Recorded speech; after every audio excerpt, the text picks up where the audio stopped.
प्रमाण प्रस्तुत किए हैं उनसे वह आरोप सिद्ध नहीं हो पाता है। दिनांक 30 जनवरी की घटना का उत्तरदायी केवल मैं ही हूं। अन्य समय में भी मैंने न किसी के साथ षड्यंत्र किया है और न किसी की सहायता की है। अतएव षड्यंत्र का आरोप मैं अस्वीकार करता हूं।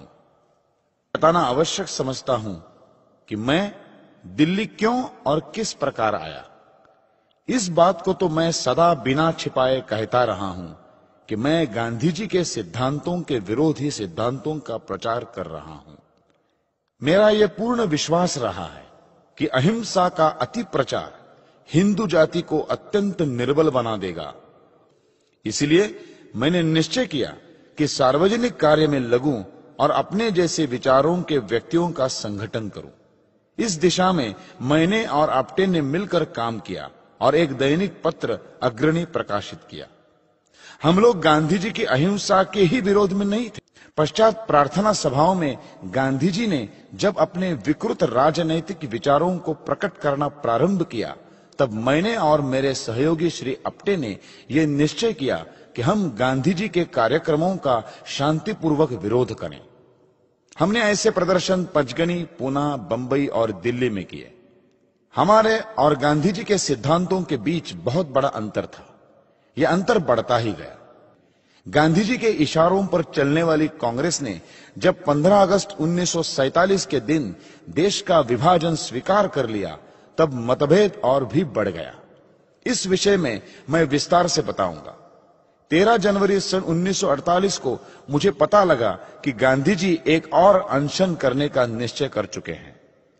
इस अनशन के द्वारा वे इस बात का आश्वासन चाहते थे कि इंडियन डोमिनियन अर्थात विभाजित हिंदू भारत में हिंदू मुस्लिम एकता रहे। किंतु मैं और बहुत से लोग इस बात को स्पष्ट रूप से देख सकते थे कि अनशन का वास्तविक ध्येय कुछ और था। गांधी जी भारत सरकार को बाध्य करना चाहते थे कि वो पाकिस्तान को 55 करोड़ रुपए दे दे। गांधी जी के इस प्रस्ताव से भारत सरकार पूर्णतया असहमत थी।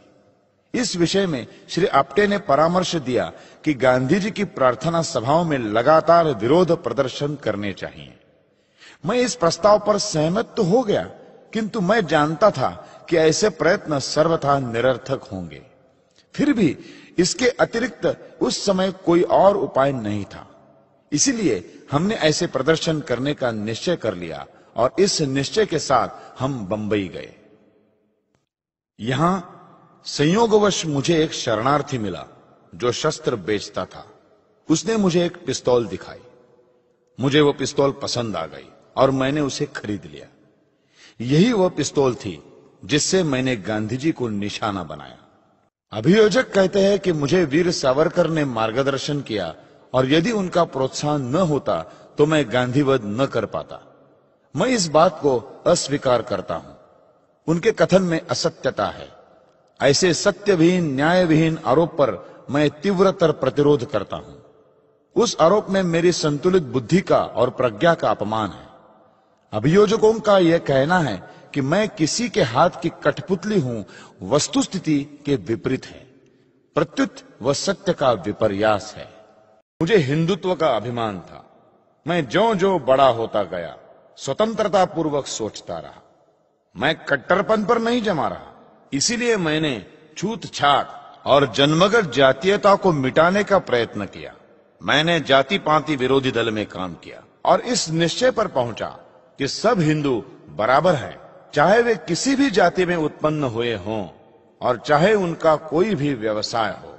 सबको एक ही सामाजिक और धार्मिक दृष्टि से देखा जाना चाहिए। मैंने खुल्लम खुल्ला बहुत बार ऐसे भोजों में भाग लिया जिनमें ब्राह्मण, क्षत्रिय, वैश्य और अंत्यजों ने साथ बैठकर भोजन किया था। मैंने दादा भाई नौरोजी, विवेकानंद, गोखले और टिळक के साहित्य को पढ़ा है और प्राचीन एवं आधुनिक भारत के इतिहास को पढ़ा है।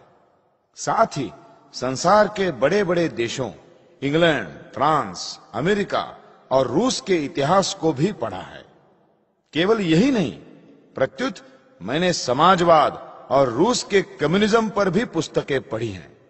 परंतु सबसे अधिक ध्यान मैंने वीर सावरकर और गांधी जी के साहित्य और विचारों पर दिया। आधुनिक भारत गत 50 वर्षों में इन्हीं दो पुरुषों के सिद्धांतों से प्रभावित रहा है। पर्याप्त पढ़ने और सोचने के पश्चात मुझे ऐसा लगता है कि देशभक्त होने के नाते मेरा सर्वप्रथम कर्तव्य हिंदुत्व और हिंदू जनता की सेवा करना है, क्योंकि 30 करोड़ हिंदुओं की स्वतंत्रता और उनके अधिकारों की रक्षा करना संपूर्ण संसार के 5वें भाग की भलाई करना है। इसी विचारधारा से प्रेरित होकर मैं हिंदू संगठन की ओर आकृष्ट हुआ और मेरा यह विश्वास दृढ़ हो गया कि इन्हीं सिद्धांतों पर चलकर मातृभूमि भारतवर्ष की स्वतंत्रता को स्थायी रखा जा सकता है। उन्हीं दिनों बहुत सी घटनाएं ऐसी हुई जिनसे मुझे ऐसा विश्वास हो गया कि सावरकर जी और अन्य नेता मेरे विचारों के युवकों की उग्र नीति का समर्थन नहीं करेंगे। 1946 में सुहरावर्दी की सरकार के समय नौखाली में मुसलमानों के हाथों हिंदुओं पर जो अत्याचार हुए उससे हमारा खून खौल गया। मैंने और आप्टे ने यह निश्चय किया कि उनकी प्रार्थना सभाओं में इतने प्रदर्शन करें कि उनके लिए प्रार्थना सभा करना असंभव हो जाए। श्री आप्टे ने कुछ शरणार्थी साथ लेकर शहर में एक जुलूस भी निकाला जिसमें गांधी जी और सुहरावर्दी के विरुद्ध नारे लगाए गए और भंगी कॉलोनी की प्रार्थना सभा में प्रदर्शन किया। उस समय हमारा हिंसा करने का लेश मात्र भी विचार न था। फिर भी गांधी जी ने कायरता पूर्वक पिछले दरवाजे से शरण ली और अपने आप को सुरक्षित करने का प्रयत्न किया। जब श्री सावरकर ने इस प्रदर्शन के विषय में पढ़ा तो उन्होंने हमारे कार्य की प्रशंसा नहीं की। प्रत्युत मुझे एकांत में ऐसे कार्य के लिए बहुत बुरा भला कहा। यद्यपि हमने प्रदर्शन शांतिपूर्ण किए थे, तथापि उन्होंने कहा, जिस प्रकार मैं इस बात की निंदा करता हूं कि कांग्रेस से संबंध रखने वाले लोग हमारी सभाओं और चुनाव में शांति भंग करते हैं, उसी प्रकार मुझे इस बात की भी निंदा करनी चाहिए कि हिंदू संगठनवादी लोग कांग्रेस वालों के किसी कार्यक्रम को भंग करते हैं। यदि गांधी जी अपने प्रार्थना सभाओं में हिंदुओं के विरुद्ध बोलते हैं तो उसी प्रकार आप भी अपनी पार्टी की सभा करें और गांधी जी के सिद्धांतों का खंडन करें। हम सबको अपनी अपनी बात का प्रचार संवैधानिक नियमानुसार करना चाहिए। दूसरी महत्वपूर्ण घटना उस समय हुई जब भारत के विभाजन का अंतिम निश्चय हुआ। उस समय कुछ हिंदू सभाई ये जानना चाहते थे कि विभाजित भारत की नई कांग्रेस सरकार के साथ हिंदू महासभा का क्या व्यवहार होगा। वीर सावरकर आदि हिंदू नेताओं ने कहा कि नई सरकार को किसी दल अथवा कांग्रेस की सरकार नहीं मानना चाहिए, प्रत्युत भारत की राष्ट्रीय सरकार समझना चाहिए और उसकी प्रत्येक आज्ञा का पालन करना चाहिए।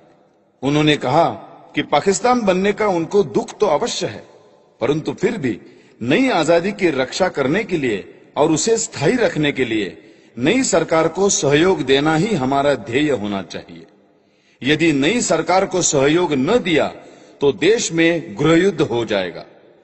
कुछ समय बाद ही पंजाब और भारत के अन्य भागों में मुसलमानों के अत्याचार शुरू हो गए। कांग्रेस शासन ने बिहार, कलकत्ता, पंजाब और अन्य स्थानों पर उन हिंदुओं को ही गोली का निशाना बनाना शुरू कर दिया जिन्होंने मुसलमानों की बढ़ती हुई शक्ति को रोकने का साहस किया था। जिस बात से हम डरते थे वही होकर रही। फिर भी कितनी लज्जा की बात थी कि कांग्रेस शासन 15 अगस्त 1947 को रंग रैलियां रचाए, रोशनी करे और आनंदोत्सव मनाए, जबकि उसी दिन पंजाब में मुसलमानों द्वारा हिंदुओं का खून बहाया जा रहा था और पूरे पंजाब में हिंदुओं के घर जलाए जा रहे थे। मेरे विचारों के हिंदू सभाइयों ने निश्चय किया कि हम उत्सव मनाएं और मुसलमानों के बढ़ते हुए अत्याचार को रोकने का प्रयत्न करें। मैंने अपने दैनिक पत्र अग्रणी में हिंदू महासभा की इस नीति और वृद्ध नेताओं के कार्यों की आलोचना आरंभ की और हिंदू संगठन के इच्छुक नवयुवकों का आह्वान किया कि वे हमारे कार्यक्रम को अपनाएं। सन 1920 से अर्थात लोकमान्य तिलक के पश्चात गांधी जी का प्रभाव कांग्रेस में बढ़ा और बल पकड़ता गया। उन्होंने जनता को जागरूक करने के लिए जो कार्य किया उनका बहुत प्रभाव पड़ा। वे सत्य और अहिंसा के नारे लगवाते रहे। कोई भी समझदार व्यक्ति उन नारों को बुरा नहीं कह सकता था। वास्तव में इन उद्घोषों में नवीन बात न थी। प्रत्येक शांतिपूर्ण आंदोलन में ऐसे उद्घोष लगाए ही जाते हैं। ये आशा करना कि जनता साधारण जीवन में ऐसे उच्च सिद्धांतों पर चलेगी केवल एक स्वप्न है। वास्तविकता यह है कि अपने कर्तव्य का पालन करने के लिए, अपने सम्मान की रक्षा करने के लिए और अपने आश्रितों और देश के लिए कुछ करने के लिए हमें अहिंसा छोड़कर हिंसा पर चलना पड़ेगा।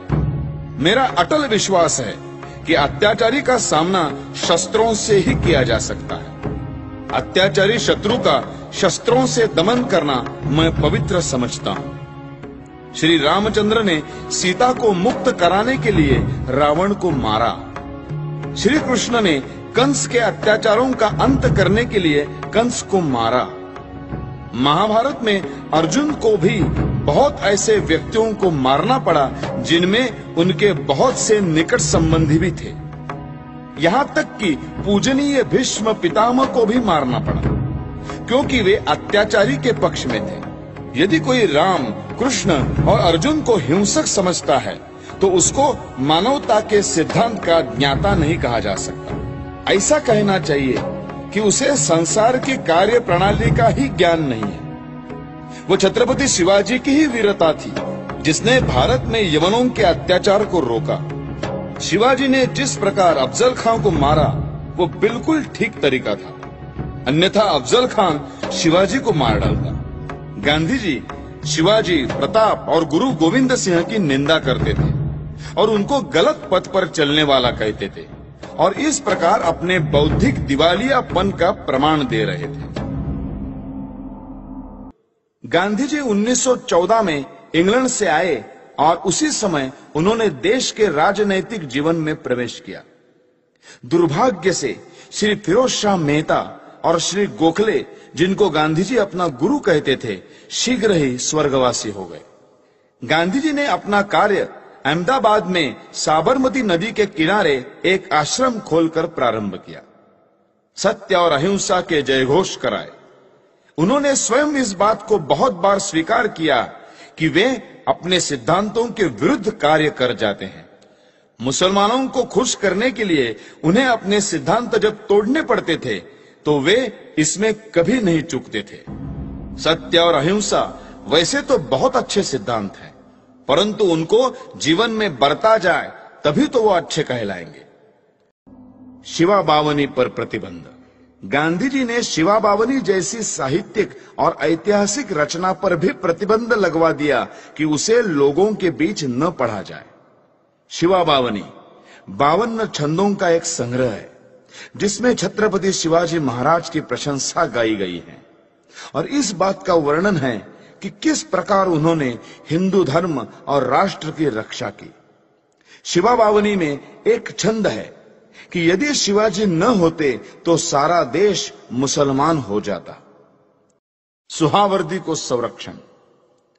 मुस्लिम लीग ने उस केंद्रीय अस्थायी मंत्रिमंडल में सम्मिलित होने से इनकार कर दिया जिसको बनाने के लिए लॉर्ड वेवल ने नेहरू को आमंत्रित किया था। इतना ही नहीं, मुस्लिम लीग ने नेहरू सरकार के विरुद्ध सीधी कार्यवाही करने के लिए काउंसिल बनाई। नेहरू मंत्रिमंडल के निर्माण के 2 सप्ताह पूर्व अर्थात 15 अगस्त 1946 को कलकत्ता में हिंदुओं का व्यापक संहार किया गया जो बिना किसी रोक टोक के 3 दिन तक चलता रहा। इन दिनों की भयानक घटनाओं के रोमांचकारी चित्र प्रसिद्ध अंग्रेज दैनिक स्टेट्समैन ने प्रकाशित किए थे। उस समय यह सोचा जाने लगा कि जिस सरकार के काल में इतने अत्याचार हुए हों उसको पद से अलग कर देना चाहिए। यह सरकार सुहरावर्दी की थी, परंतु साम्यवादी गवर्नर ने भारत सरकार की एक्ट धारा 93 के अनुसार गवर्नमेंट संभालने से इनकार कर दिया। उस समय गांधी जी कलकत्ता गए और इन सब अत्याचारों की जड़ सुहरावर्दी से उन्होंने मित्रता स्थापित कर 1943 में जेल में गांधी जी ने जब अनशन किया तो किसी व्यक्ति को भी राजनैतिक समस्याओं के विषय में उनसे मिलने नहीं दिया जाता था। केवल उनके निकट संबंधी ही स्वास्थ्य के विषय में जानने के लिए मिलते थे। उन दिनों श्री राजगोपालाचार्य उनसे मिले और पाकिस्तान बनाने की योजना का उन्हें परामर्श दिया। गांधी जी ने उनको इस विषय में जिन्ना से बातचीत करने की आज्ञा दी। फिर 1944 में गांधी जी 3 सप्ताह तक जिन्ना से बातचीत करते रहे और उसने वर्तमान पाकिस्तान जैसी ही योजना उनके सामने रखी। गांधी जी प्रतिदिन जिन्ना के घर जाते थे और उसकी प्रशंसा करते थे, उससे गले मिलते थे, परंतु जिन्ना अपनी पाकिस्तान की मांग से 1 इंच भी न हटा। गांधी जी हिंदू मुस्लिम एकता चाहते थे, परंतु सब कुछ इसके विपरीत हो रहा था। कैबिनेट मिशन प्लान 1946 के प्रारंभ में कैबिनेट मिशन भारत आया। इसमें इंग्लैंड के भारत मंत्री श्री लॉरेंस, श्री अलेक्जेंडर और श्री क्रिप्स थे। इसके भारत आने के विषय में प्रधानमंत्री श्री एटली ने पार्लियामेंट में एक भाषण दिया और कहा कि अंग्रेजी गवर्नमेंट भारत की बागडोर भारतवासियों को ही सौंपना चाहती है, परंतु इसके लिए यह आवश्यक है कि सब भारतवासी एक निर्णय पर पहुंच जाएं।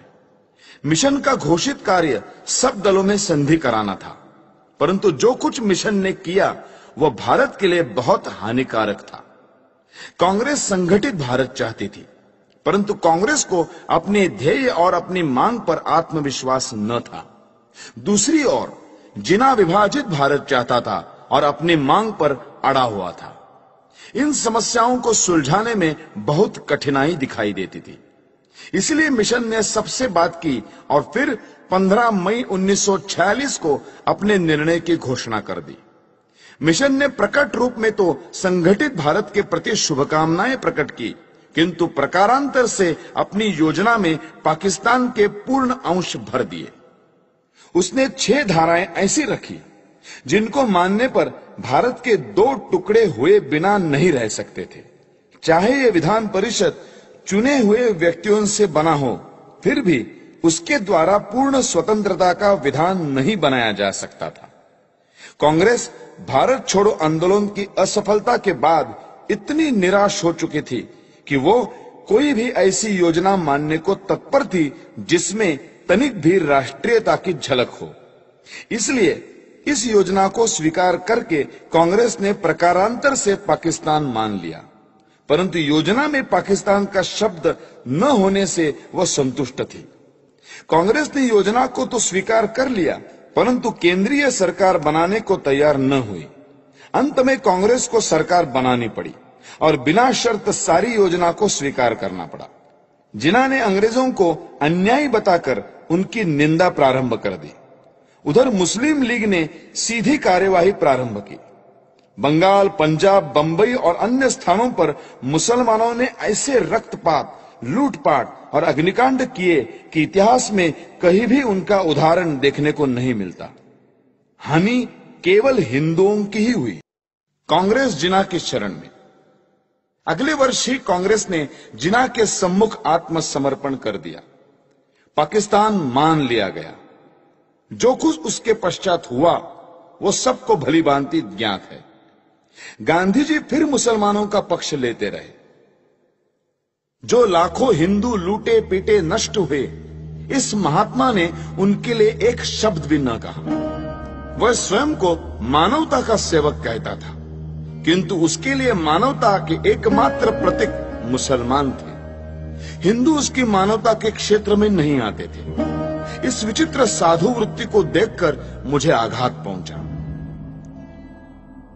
गांधी जी और गोवध। गांधी जी गो रक्षा के लिए बड़ी तीव्र इच्छा प्रकट किया करते थे, परंतु वास्तव में उन्होंने इस विषय में कुछ नहीं किया।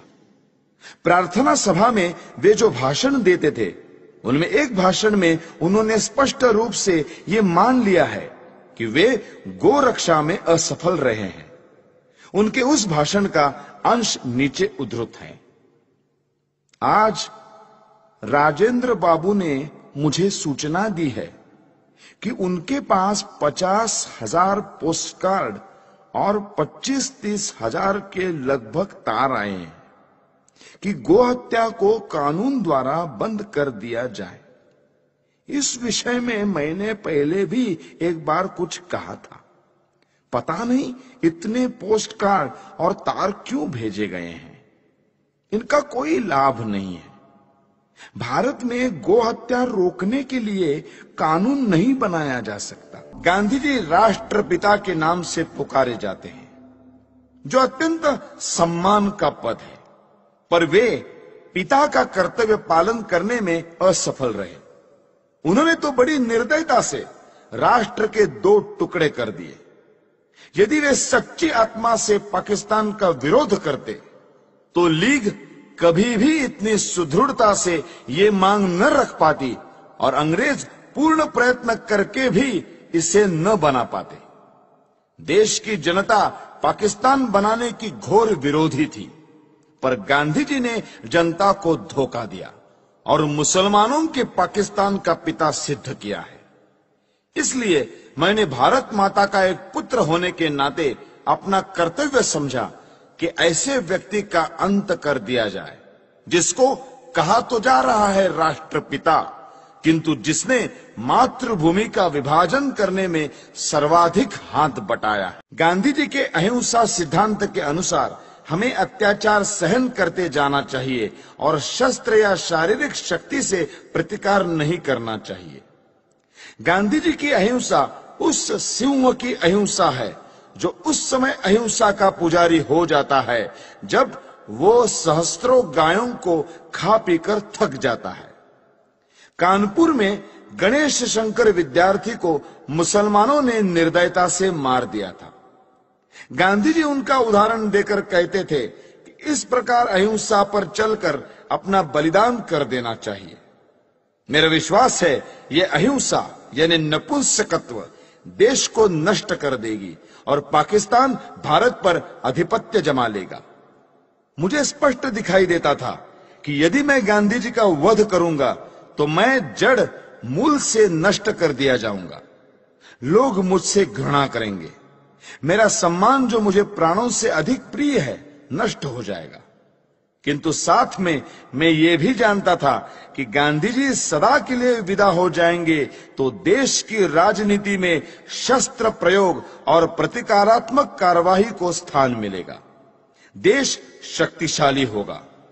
मैं अवश्य मरूंगा, किंतु देश अत्याचारों से मुक्त होगा।